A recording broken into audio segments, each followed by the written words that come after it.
do we think the players are still behind Ange? And as much as I want to sit here and say they are, because the noises coming out of their mouths, or the ones that speak anyway, they are, but I'm not seeing that on the football pitch. I'm really not. And I'm seeing players jog back, not busting a cut.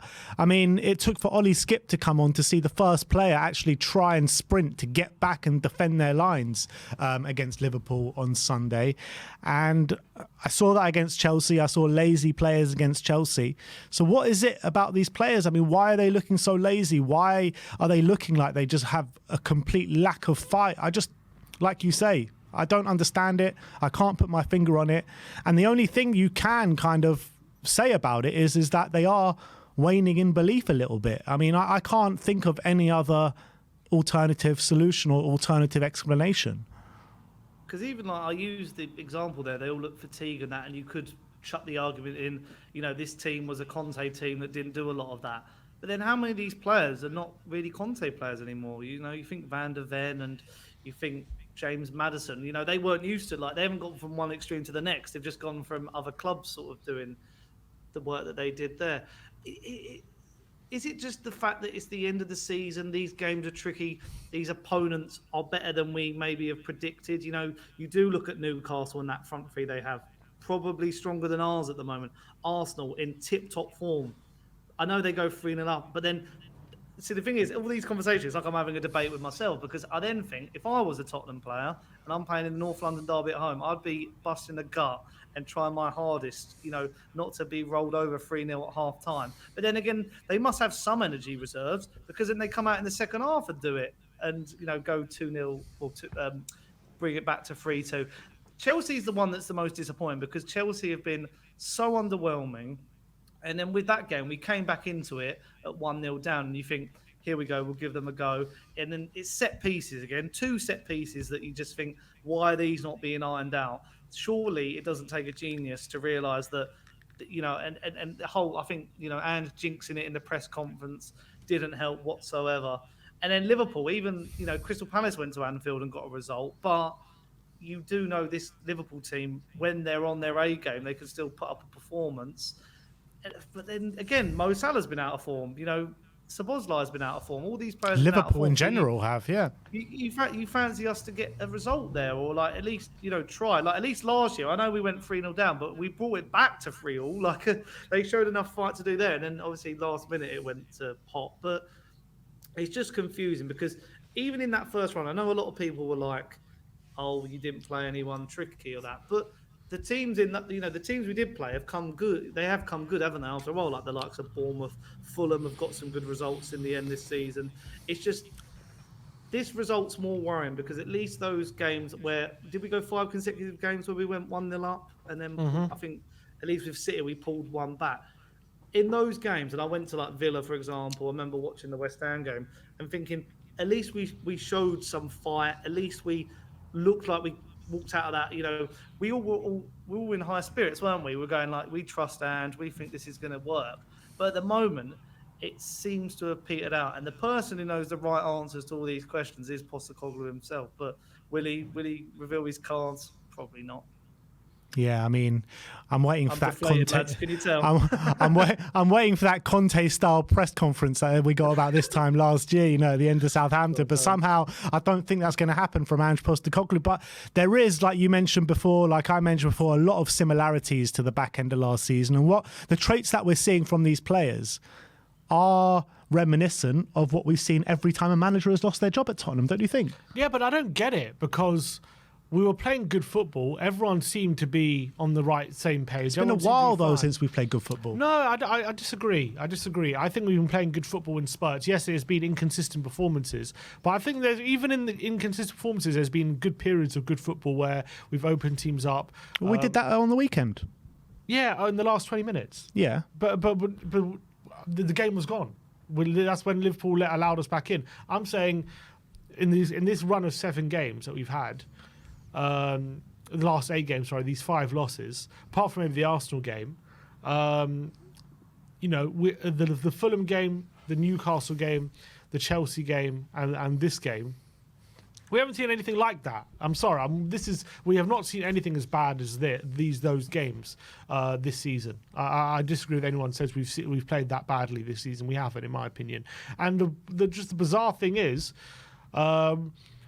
we've put ourselves in the driving seat for top 4, and that's when it fell apart. Last season,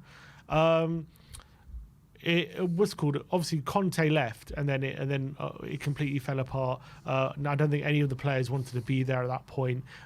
We had Stellini, Mason. It was a complete mess, and our season just fell away. But but under Conte, he was upset because we were only challenging for top 4. That was why he was upset. It was a different kind of mentality of last season why I petered out. This season, it was a fresh start. 4th would have been not a good achievement, but a good season. Everyone would have been happy to got back in the Champions League. We're doing okay. We're getting good results by and large. Everyone seems to be doing fine, and then it's just out of nowhere, in my opinion, just collapsed, completely collapsed. And I don't understand why. Like, you're right. From what we're seeing, it's very similar to last season, but I don't understand why it's got to this point so quickly and seemingly out of the blue. How the performances have completely deteriorated to a point where we can barely create a chance. It's very, very strange to me. I'd love to sit here and say it's an issue of a teething issue. Ange's still got to work a lot of things out, and that's all true. But when you're at the end of the season, in your first season, if everyone is buying into it, this should be the point in the season where you're building momentum going into next season. Everyone is trying to gain belief that we can build on something for next season, and yet we're deteriorating. We're getting worse, and it's not. Are we creating an environment at the moment with the way performances are going where players are going to have belief in this project in terms of new players looking to join, thinking this is definitely a project on the right track? If you're looking at how we're ending the season, if we ended the season strongly, I'm not even saying we have to win every game, but show a lot of better level of performance than we have been, then I think, yes, we're going to finish 5 away, but I think it's how you do it. The way we're doing it is unacceptable. It's not logical. It's illogical what is happening at the moment in terms of projects. Yes, I understand projects aren't always linear. They're not always going to be like that. But why is this the worst period of the season? Why is this the point? Why is this our lowest point right now near the end when we've put ourselves in the strongest position? It doesn't really make sense to me why that's happening right now. And definitely some of the effort put in on Sunday was completely unacceptable. And that made me question some things about, is the camp maybe a lot more unhappy than I really gave it credit for? Because there's been a lot made about the family feel around Tottenham this season, and everyone did seem to be together. And to be honest, I don't look at the team and they're not tearing into each other. I know Romero and Emerson had a bit of a thing, but I'm not seeing toxicity between the players, but I'm definitely seeing a lack of effort on the pitch at some points. And definitely look at that second goal that we conceded on the weekend. Everyone just standing around, not moving, watching it go by, not trying to get involved, not trying to intervene. These are traits of teams not working for the manager. I can't say that they're not. They are. And that is a concern. And I don't know why that's happened. Do I believe that Ange has lost the dressing room? I don't really believe that.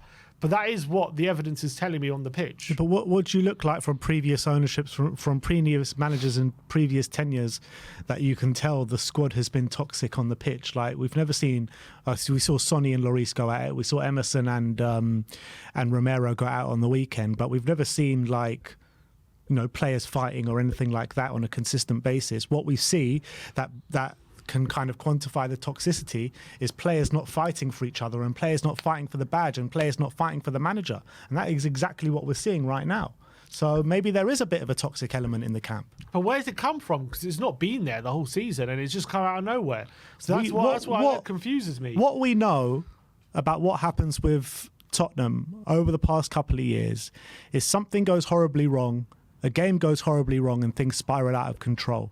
In my opinion, that looks like to be, in this case, the Newcastle game, where I don't think we were playing great in the build-up to that. We beat Aston Villa 4-0, but apart from that game was the kind of outlier. All the other games We got by in games. We played like spurts of good football. But I don't think you could say that we played well over a 90-minute period consistently in the build-up to that. The Newcastle game happens and maybe heads drop. And then it's the same old thing that happens under every single manager. One thing goes badly wrong and nobody can recover from it. And you're looking at the team that has been playing. The majority of that team are teams that have failed under previous tenures. You know, you look at it, Pedro Porro was part of the camp that down tools at the end of last season. Romero was, Emerson was, Bissouma was, Sarr was, Bentancur was, Son was, and Kulusevski was, and probably other players that have played in other games as well. So, I mean, for me, that's what it looks like. I really want to believe that that's not the case, because I can't be sitting here in Postecoglou's first season where I'm so behind him. You're so behind him, Sonny. You're so behind him, Sim. And the players are showing these traits. And it's the same exact traits as we saw last season. What are you saying, Sonny? I mean, we've probably got to look at the Matt Law tweet from last week and saying that, by the looks of it, Postecoglou wants to make wholesale changes. And I'll be honest, I think when you're sitting there and you think the likes of Lo Celso are going to leave, the likes of Højbjerg are going to leave, but then they're still being used as substitutes ahead of certain players, or, you know, maybe youth players, or Højbjerg comes in and you think, wait, is he staying? Is he going? I think that sort of environment doesn't help any player, really. You know, James Maddison's come in to be like this new talisman. He's being dropped in and out, which, you know, the manager has the right to mix it up and all that, but how, you know, we don't know, you know, we talk about footballers all the time. You know, I work for Talksport, you know, people phoning up, complaining, moaning all the time, but we don't know about what happens behind closed doors, about, you know, this is their livelihood. They want to be starting week in, week out. You know, certain players who have already checked out, like maybe Højbjerg and Lo Celso, you know, they might Lo Celso's probably been our best performer. And that's the thing. It's so confusing. But you think the likes of, you know, Porro and Romero, and Romero's the only player who I would say over the last couple of those 4 games who's looked, you know, like he's giving a shit, like he's trying. Agreed. But he's conceding. So, you know, do you know what I mean? He's part of the defence that's conceding the goals. And even they were complimenting him on the commentary, and I was thinking, he's been so good. And then he gave a ball away, and I'm like, oh, here we go. We're going to concede, and everything that's just been said is just gone up in the air. But I just don't get. There's a thing over Tottenham, like a dark cloud of like negative energy, and I don't know if it may be a trickle down effect from the owner or whatnot, and that's what makes me always think, like, how are we going to attract the top talent? We can't even, you know, no one deals with us anymore in the Premier League, so there's no point even like trying to suggest we could sign any players. You know, you got the fans saying, well, let's not have Champions League because that will benefit Levy's back pocket. You know, at the end of the day, I think Sim was saying some good stuff about if the season was flipped the other way around, say we started slowly and then increase, not got and make like not was, you know, top of the league by the end of it, because obviously we started the league there. But if we say started meh and then got to about 5th, everyone would be like, what a good first season. Because, you know, a lot of people after Harry Kane's departure, you know, getting used to him not bagging 30 goals per year minimum would have been like, yeah, this is understandable. And if the teething problems were there at the beginning, but we started like out the, you know, in a hot flash, just like really, really good, really, you know, some blowing teams away in those first 10 games undefeated. And then now we've sort of like, not even petered out, but like leveled out, you could say. You know, we've got some good results in there. Like, you know, turnaround against Forest at home was good because it showed some good willing. But then we've gone to teams where we usually famously don't turn up and not got results. But because of the start of the season where we were so optimistic, you know, I'm part of it. I'm an optimistic fan. I want to see good football and think we could go all the way in certain things. But, you know, it also doesn't help that we went out both cup competitions in limp fashion. So that doesn't help Postecoglou's argument in a season. Personally, I still think this season's been a success. You know, I would have snapped someone's hand off for 5th place. You know, I think Europa League football, if we get it, touch wood because you never know, that will be a good test for, you know, I don't think Ange has been able to even experiment with this squad like we'd like to see. You know, we haven't, I think he's a bit scared to use youth players. Whereas I think in the Europa League group stages, you can. And also, the Europa League is a viable competition next year because they've changed it. You know, the Champions League teams don't drop in anymore. So that makes that, I mean, I don't want to say we're likely to win it, but, you know, because this is Spurs. But it gives us an opportunity to have a cup run where, you know, maybe it is more easier than the FA Cup or Carabao Cup. Yeah, I think Ange has definitely done enough to, warrant another season. Of course, I still believe that, but I've been believing that we're 100% headed in the right direction for the whole season, apart from these last 8 games or so. And then these last 8 games, it was almost like, why is it? I'm willing to tolerate inconsistent form. But it's not. This is an inconsistent form. This is a collapse. This is an absolute collapse. But Sim, we've also believed that we're on the right path at the beginning stages of Mourinho. We thought we were on the right path of the beginning stages of Conte. Probably not at the beginning stages of Nuno, even though we won those 3 games. But we've believed that we're on the right path and having the right project for 3 times now, and it's the same kind of ends to a season that we've seen under 3 different managers. And for me, every time this kind of thing happens, the manager always loses his judgment. And I'm scared that if we have a slow start to next season, the manager's the one that's going to bear the brunt of it and the manager's going to get sacked. This is what happens every time. But then where do even Tottenham go after this? I have a few people in my comment section saying, like, let's just sack him now. And I'm like, but what do? We gave him a chance. Well, I feel like we did. Mourinho and Conte were short-term fixes, and anyone who says to me, well, they should have been back like Postecoglou, they didn't want to be here. We know they just saw that as a paycheck. They saw it as just, we'll see what we can do short-term. Levy didn't want there beyond their contract. If Conte wanted to stay, he would have, 1, not gone on that run after Southampton, and 2, he would have put pen to paper in about January last year. Whereas Postecoglou, he signed a long-term deal, and he wants to, the way he talks, even after these defeats, he takes blame for stuff, which is, good in my book. I don't like seeing players thrown under the bus by their own manager, unless they do that behind closed doors, to G them up a little bit at half-time, for example.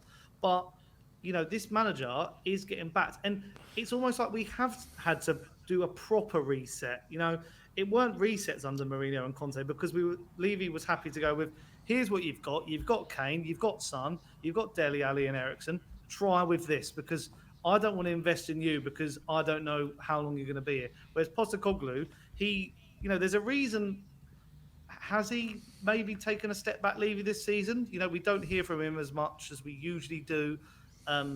He sort of employed Scott Munn, Johan Lang, Paratici, who were sort of pulling the strings a bit more, as far as we're aware. So maybe we have to give this a chance. Like, we have to be a bit patient, like Arsenal have with Arteta, like Klopp have been with Liverpool. Because what do we do? Do we then go down the route of, do you bring in, I don't know, like the managerial market's not even good anyway at the moment. Like, because Bayern Munich are losing out to, say, West Ham. Like, do you bring in a Lopetegui? Do you bring Amorim or Arne Slot, who, they could be like Ange, an unknown entity in a bigger league? Or, I feel like the stuff that I've heard said about Postecoglou, I think is weak argument, saying about Celtic and his time in Australia and Japan, because it's almost like Premier League managers not born, are they? They've got to develop somewhere, and this guy developed in, different parts of the world. Look at Sir Alex Ferguson and even Pep. In Pep's first season, I know it's Manchester City, he finished 3rd.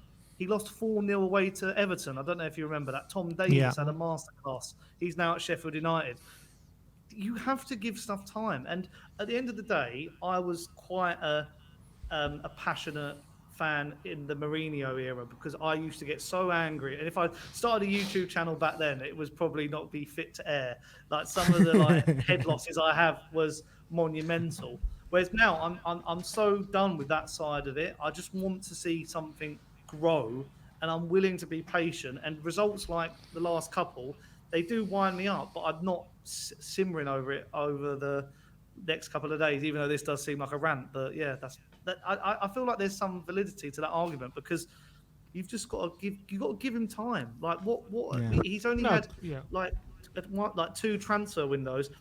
And even the pre-season was a bit rubbish in the end because, he had the Kane stuff to deal with. So maybe when we give him another, summer and a bit more money because he is going to stay, then we might see the football pick back up again. Because even you look and if you go, I mean, I think we're going to talk about signings, but if you go position by position, are they really Ange players, some of them? You know, the wingers, are they perfect Ange wingers? I'm not so. It's hard to know, isn't it? Well, he brought in Johnson and Werner, didn't he? But then I think we've missed Werner the last couple of games. You know, and I feel like I've not seen any of them be as direct. I feel like Son through the middle, I'm still not. I'm not sure if that's working anymore. Like Richardson's been better, and Johnson. I mean, I do rate Johnson. I think he'll come good. But it's just Kulusevski's the one for me. I don't know. You know, even he's played in this 10 role where he apparently likes to play more, but he just seems sluggish, and I don't know why. He hasn't even been injured this season, I don't think. Yeah, I mean, I agree with you, and I think Sim agrees in terms of what we need to give Postecoglou, and we need to give him time, and we need to give him the backing. But do the board see it like that? I would hope so, and I have to believe that they will see it like that. But we have seen in history tells us that when things go wrong, when top four is not looking likely, they do usually sack the manager. And I don't think that will happen now because it is his first season. But if we do get off to a bad start next season, will they push that button? I mean, personally, how long do you give it? I mean, if we're still playing like this, as in like this, the last couple of games, I mean, Christmas is, everyone uses Christmas as the sort of barometer because that's when you have the, like, you know, fixtures come thick and fast. The thing is, Ange will have extra games next year because I assume we'll finish in European. We'd have to have a monumental collapse towards the end of this season to finish any lower than, you know, was it 6th or 7th? And I think the 7th still gets you conference. Are you or confident against Burnley, Sonny? Are you confident against Burnley? I think, you know, but so I think you put me on the spot. Yes, I am confident. Burnley at home, I feel like we'll get a result there. A good result just there. About, yeah. We'll just sneak over the line. You know, company's going to be more expansive than what we've faced, but you never know. I just think it's hard to tell. It's hard to predict even that far in the future of what's going to be the state of the club or who we're even going to bring in. Will Ange be given the keys in the summer? Because you just hope. You know, we're all talking hypothetical of give him his 6, give him his wingers. You know, the names keep popping around, but I just don't know. I think you give him. See, personally, if I'm being me, I give him the whole of next season and then see how it goes. Because I'd like to think, even with this team being like, you know, it's still a good squad. I don't think it'd get relegated, hopefully. But yeah, I think Christmas is it. It depends on the performances. I think, you know, us three sitting there know that we expect, like the bare minimum from Tottenham, we expect, you know, good attacking, fun football, which we've had, and players who are willing to put in the hard yards. And it's not been, sometimes it's just not been both, has it? It's just been what, like the plays maybe look good, but they're not like tracking back or stuff. But yeah, it's just these questions are just, it's heavy hitting stuff, isn't it?